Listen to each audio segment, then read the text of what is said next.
The following podcast is going to contain spoilers, along with me, just a regular guy, talking about all the things I love, such as comics, movies, television, music, and books. So yeah, proceed at your own risk.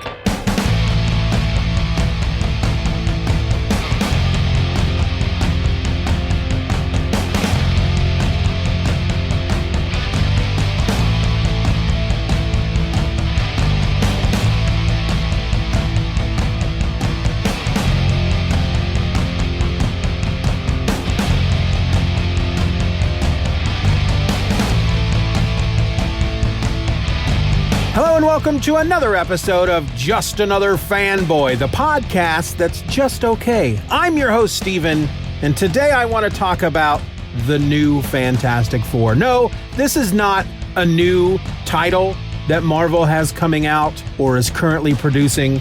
This goes back to the 90s. I talked about the first issue in this 3-issue run back in March 23rd to be exact, episode number 92 of the show. And what this is during the run of Fantastic Four, starting with issue 347 and then continuing on for 348 and 349, Walt Simonson was writing the book. And I think on many issues, he was actually penciling as well. But during this 3-issue arc, he was only writing and they brought in a different artist to tell this really fun story where they kind of replaced the Fantastic Four with a new Fantastic Four made up of Spider-Man, the Hulk, Ghost Rider, and Wolverine. Now, this is the Gray Hulk. If you were reading back in the 90s during Peter David's monumental run, the Hulk at one point turned gray. And he didn't change back and forth between the Hulk and Bruce Banner. He just stayed the Gray Hulk. He wasn't as strong as the Green Hulk. He was still pretty freaking strong. He was still Hulk strong. And he had kind of a bad attitude, personality type of guy. They called him Joe Fix-It. And he went to work in Las Vegas for a while as a bruiser for a mob guy who ran a casino. And then the Ghost Rider is the Danny Ketch Ghost Rider. But anyway, we talked about issue 347 back in March. So if you want to go find that, episode 92, I'll have a link in the show notes. But today we're talking about episode 348. Now, this was written by Walt Simonson. As I said, the penciler was Art Adams. He had a penciling assistant on this issue, a Gracine Tanaka. Inks were done by both Art Thibert and Al Milgrom. The colorist was Steve Buccellato. And the letterer was Bill Oakley. This issue is entitled Where Monsters Dwell, or is it Where Creatures Roam? And this came out in January of 1991. Now, let me just kind of remind everybody what happened in the previous issue. A Skrull spaceship, a female Skrull crash lands on Earth. There's another spaceship full of Skrulls chasing her. She shows up at Four Freedoms Plaza and, disguising herself as various members of the Fantastic Four, methodically takes each one of the team members out. Now, during this time in the Fantastic Four run, Ben Grimm is human. He's no longer the Thing. There's a woman that he had met when he was out doing the super-powered professional wrestling, which, if you ever get a chance to read those issues of The Thing, that was kind of fun. People would get super strength from this guy called the Power Broker, and they had started this freaking wrestling federation just made up of super-powered individuals, just super strong folks. If you've ever heard of the guy D-Man, he came from this era, and so did this woman. I think she called herself Ms. Marvel or Marvel Girl or something like that. She was basically just a big, strong woman, and her and Ben Grimm hit it off. But at some point before this 3-issue run, she is turned into a female Thing, where Ben is changed back into a human. So she's the Thing from the Fantastic Four. The other members are the same: Reed Richards, Sue Storm, Johnny Storm, but we have this woman now as the Thing. Well, this female Skrull, whose name is Delilah, she comes in and she takes them all out. And then she finds this, reads some of Reed Richards' technology and sends out this message type thing and draws Spider-Man and the Hulk and Wolverine and Ghost Rider to Four Freedoms Plaza. She, being a shape-shifting Skrull, changes herself into Sue Storm. She tells them that while she was out shopping, somebody came in and killed the rest of the team, and she shows them all what is supposed to be their dead bodies, but they're just, basically they're in a state that's like death, but they're not actually dead. So these four guys, Spider-Man and the Hulk and Wolverine and Ghost Rider, they're all very upset about this. They want revenge on the person who murdered the Fantastic Four, Marvel's first family. In the meantime, these Skrulls, the Skrull ship, they land on Monster Island and they use the monsters. They find out that the monsters share a slight bit of DNA with them. Their DNA is kind of set up, kind of like the Skrulls. So they can use these darts, these mind-controlling darts to control the monsters. And so they shoot these darts into all the monsters on Monster Island and they send them out across the world with these sensors to find Delilah. And so Sue Storm is telling our new heroes there, she's like, look, there's monsters all over the place. Don't worry about that. There's other superheroes. There's the Avengers and whatnot that can handle that. You have to go find the person who killed the Fantastic Four. They're also the ones that sent these monsters out all over the world. You have to go find that person and stop them. And she gives them some kind of censoring equipment and the Fantastic Four, one of their Fantastic Car type vehicles. It's like a air cycle, motorcycle in the air, and they take off. So in this issue, they're following the signal from this sensor and they're slightly fighting amongst themselves. Mainly it's coming from the Hulk. Like I said, the Gray Hulk has kind of a bad attitude. He's kind of a jerk. And so he's always snapping back at the other three and not really so much toward Ghost Rider. Ghost Rider is he's a pretty melancholy kind of dude, really. I mean, his sole purpose is he's the spirit of vengeance. So the only time he's really talking to people is if he's out there throwing down some vengeance on somebody. Otherwise, he stays fairly quiet. And it was kind of silly seeing the four of them in this motorcycle type thing with these two sidecars. And in one sidecar was Wolverine and the other sidecar was Ghost Rider. He looked really out of place. The rest of them fit for some reason. They fit. It was fine having them flying in this vehicle, but Ghost Rider, on the other hand, just looked completely out of place. And that was probably intentional. But as they're making their way toward wherever they're going, all they know is they've got a signal and it's thousands of miles away. Wolverine's sidecar has a monitor in it, and he's watching all this news footage of these monsters. And I think it's Ghost Rider who actually says, well, I haven't actually seen any evidence other than what's on your monitor. We've been traveling for hundreds of miles and I haven't seen any monsters. And Spider-Man's like, well, look up because there's one right now. And there's this giant winged monster on top of an airplane above them. Hulk is like, yeah, way to wake up, guys. I've been looking at this thing for like 5 minutes as we've been approaching it, and you're just now seeing it. You guys suck. Well, the Hulk then leaps off of the bike and goes and starts beating up on this monster. He's really happy. He is so happy that this monster is there because he really wants to kick some butt. That's just what he's down for. So he leaps down there to the monster and they start fighting. Spider-Man is incredulous. What is he doing? We're supposed to be on this mission. Well, and Wolverine says, you know what? He's got the right idea. You need to get down there too. I'll drive. Spider-Man's like, what are you talking about? And Ghost Rider says, look, he's right. Get down there.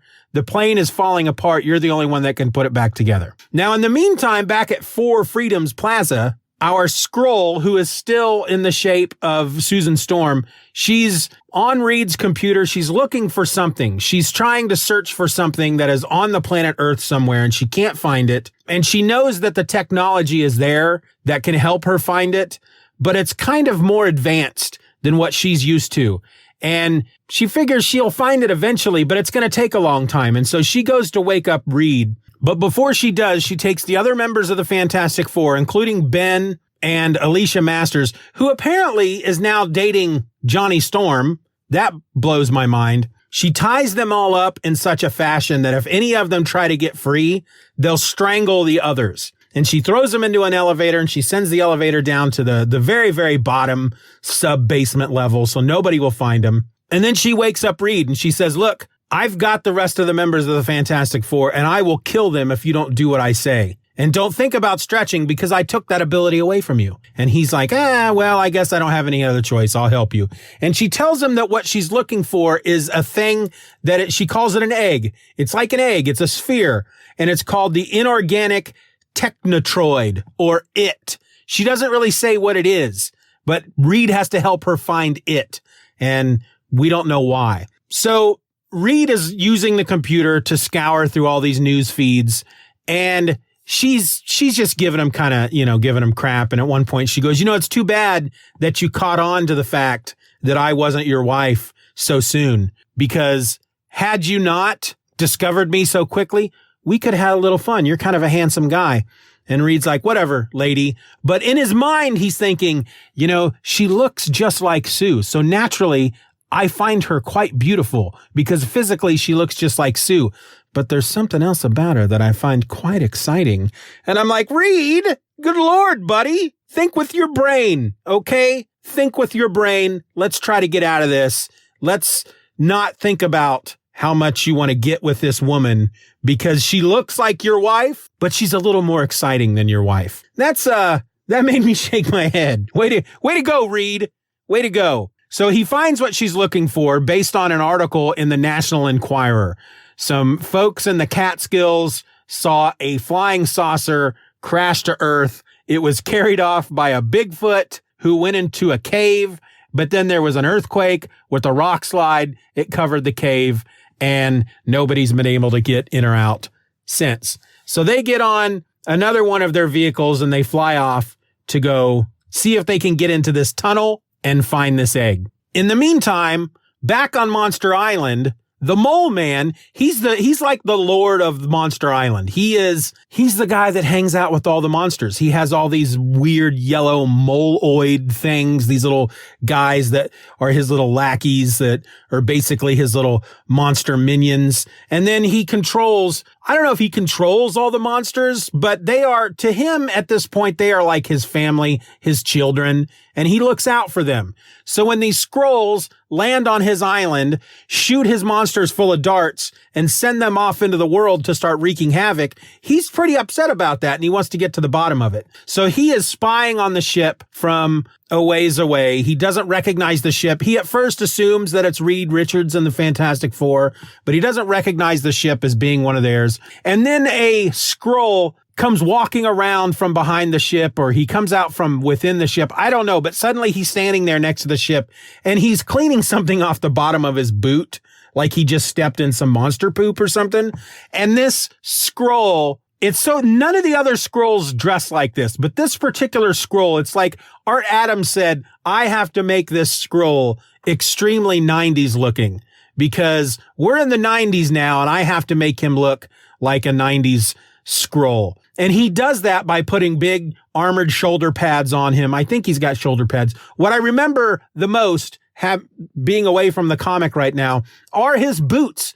They are these giant metal boots that are like 1.5 to 2 feet in diameter. They're just freaking huge. And they only did that in the 90s. I couldn't even imagine walking around in these boots. You'd have to walk spread eagle all the time. Otherwise, they'd be clunking into each other. You'd look like a guy who just got off of a horse, who spent his whole life on a horse, walking all bow-legged because of these giant circular freaking boots. And I just found it quite funny because none of the other scrolls are dressed like this. They're dressed in regular scroll attire. And I do want to say real quick, Art Adams just goes out of his way. First of all, if you're not familiar with Art Adams, you need to look up his art because he is an amazing artist. Unfortunately, to reach that level of detail and beauty that is in his art, he's not as fast. That's probably why he had a penciling assistant on this issue. It's also why he doesn't normally do a regular series. He cannot do a monthly book. He spends most of his time doing covers and maybe doing the occasional miniseries that maybe he can do ahead of time and have ready. But he goes out of his way to make each one of these scrolls. There's like 6 or 7 of them, and they all look distinctly different. Back in this time, well, more in the 80s and before, a lot of the scrolls were drawn the same. They just look like the same guy. But these 6 or 7 scrolls, they all look completely different. They're not even just their body types, because there's like a big muscular one and there's a short one and there's a skinny one and there's a fat one. But even their faces, there's a couple of them that have the same body type, but their faces are just completely different. And it's amazing. It's amazing how he does that. And he takes the time to do that and then can remember from panel to panel or page to page how each of these individual scrolls look. I have to assume that's why he takes so long. I have to assume that he designed each one of these individual scrolls. He said, okay, there's going to be 7 of them, or I don't remember how many. And he designed each one, and he probably gave them names, and he probably had, a little book next to him with all this in it and his sketches and everything. And it's amazing how much work he obviously put into this book. It is gorgeous. But anyway, so the mole man is spying on them. He sees the scroll. He doesn't recognize it immediately as a scroll. I don't know if scrolls are something that most people on Earth know about at this point. We know that, of course, the Fantastic Four know about them, and many of the heroes do. But the mole man just refers to this scroll as alien. Obviously, to him, it's an alien creature. And so he sets the remaining monsters that are still on Monster Island. He has at least one there. He sets it upon the ship. And what it does is it goes underground, burrows underneath it, and it drops down into a cavern through the Earth's crust. Now, when this happens, something about this happening causes whatever control the Skrulls had over these monsters. It just severs that tie. So when our new Fantastic Four team is fighting this monster up on this plane, the Hulk is punching it, and he's getting really frustrated because he says it's like punching rubber. It does nothing to this creature. And suddenly the creature just stiffens, shakes its head, and then flies away. It's like it wakes up from something and it flies away. But at the same time, the energy that they were following through this scanner goes away. So obviously the energy pattern that they were following was whatever the Skrulls were using to control these creatures. And when the monster on Monster Island grabbed the ship from below and brought it down into the cavern, it severed that control, that whatever energy beam was out there in the atmosphere and the world in the air, it got cut off. So this winged monster creature just heads for home. It's like, okay, I'm no longer being controlled. What do? I'm going to go home. And so the new Fantastic Four, our heroes, they're like, well, we don't have this energy reading anymore, but the monster is flying in the direction we were going in the first place. Let's follow it. And they follow it into the Bermuda Triangle, which is where Monster Island is. They land on Monster Island. They go down into the cavern. They go down. They find the big hole in the ground that the ship fell into, and they go down in there. And they find the monster, and it's the monster that was in that, I think, the first issue of Fantastic Four. The iconic cover with the monster coming out of the ground that Kirby drew, and all the Fantastic Four are fighting it. And I think John Byrne did a homage to that cover as well. And many people have done homages to that cover, but this is the monster from that issue, from that cover. Well, in the meantime, Skrull Sue and Reed find the cave entrance that has been sealed over by the rock fall.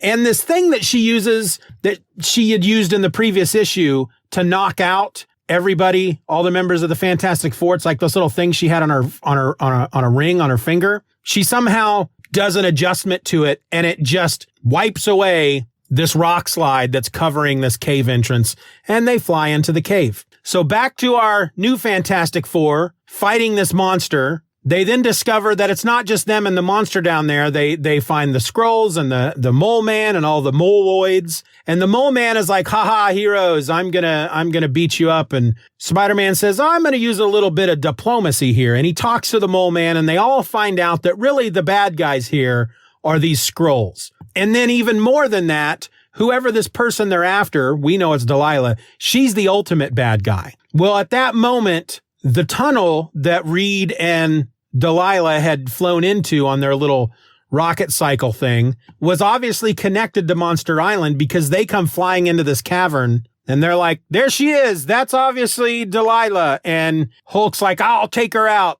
And Reed jumps down from the cycle, and he stands between Delilah, who still is in the form of Sue Richards. He stands between her and the Hulk, and he says, no way. Don't you touch her. If you try to, I'll kill you. And the Hulk's like, that's fine, because I'm going to kill you, because obviously you're not Reed Richards, because he's dead back at the Fantastic Four building. And then that's how it ends. This is such a good, I just loved these 3 issues so much. First of all, you had Art Adams on it. Secondly, I was never really a huge Fantastic Four fan, so I don't really remember reading a lot of Fantastic Four. I've gone back and read over the years most of the John Byrne run, but I don't think I was collecting Fantastic Four at the time this came out. I feel like I just ran into one of these issues on the stand and I said, look at that freaking cover. That's not the Fantastic Four. That's the Hulk and Wolverine and Spider-Man and Ghost Rider. And I was reading the Hulk and I was reading Ghost Rider and I loved Wolverine and I was probably reading Spider-Man at the time because it was probably Todd McFarlane maybe around this time on Spider-Man. Maybe Eric Larson. I don't know if they had left yet at this point. I can't remember what year they left and went to Image. That's not important right now. But the book is just gorgeous. The story is fun. I mean, it's just off the walls, crazy fun, scrolls, monsters, mole man, moloids. And again, you've got a team up of these 4 heroes that you wouldn't ever consider seeing them team up. I mean, they've got the Ghost Rider on their team and it's a whole lot of fun. And it's so, oh my gosh, it looks so good. And again, it's just so much fun. And frankly, you really don't need to know what's going on in the world of Marvel Comics or even what's going on in the world of Fantastic Four just to read these 3 issues because it's not about that. Like I said, they have a woman who is now the Thing. Alicia Masters is with Johnny instead of Ben. Johnny is in love with Nebula, who is from Guardians of the Galaxy. She's Gamora's sister, the daughter of Thanos, the Blue Lady. He is in love with her. She looks completely different at the time. But not once while I was reading this did I go, well, how did this woman become the Thing and be on the team? How did it come to pass that Alicia Masters is now going out with Johnny instead of Ben? When did they meet Nebula? What's going on? No, there was not one time during this book that I thought, okay, I am totally out of this story because I don't understand what's going on. I'm lost. You don't need to know any of that stuff. It's there. They give you little bits of it so you know it's there. But other than that, it doesn't matter. What matters is Spider-Man, Ghost Rider, Wolverine, and the Hulk team up, fight monsters, gonna fight some Skrulls, and who knows what's gonna happen in the 3rd issue, because I don't remember. But I'm looking forward to reading it. Until then, however, my name is Steven, and I'm just another fanboy. Be nice to each other, stay safe, wear a mask.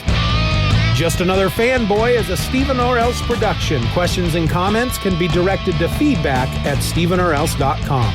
You can support the show for as little as $1 a month at patreon.com/StephenROr and get instant access to the My Other Podcast, a weekly show about all the comics and such I don't have time to talk about here. You can find me on the World Wide Web at stephenorelse.com or find me at Twitter and Instagram by searching for @StephenOrElse. I also encourage you to subscribe to the show, leave us a 5-star review, and share this episode with a friend. Just Another Fanboy is a proud member of the Comics Podcast Network. You can find that over at comicspodcasts.com. All links will be in the show notes.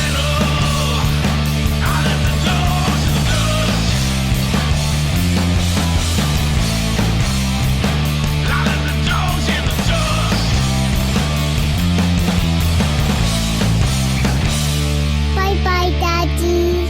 Bye-bye, Daddy. Good job.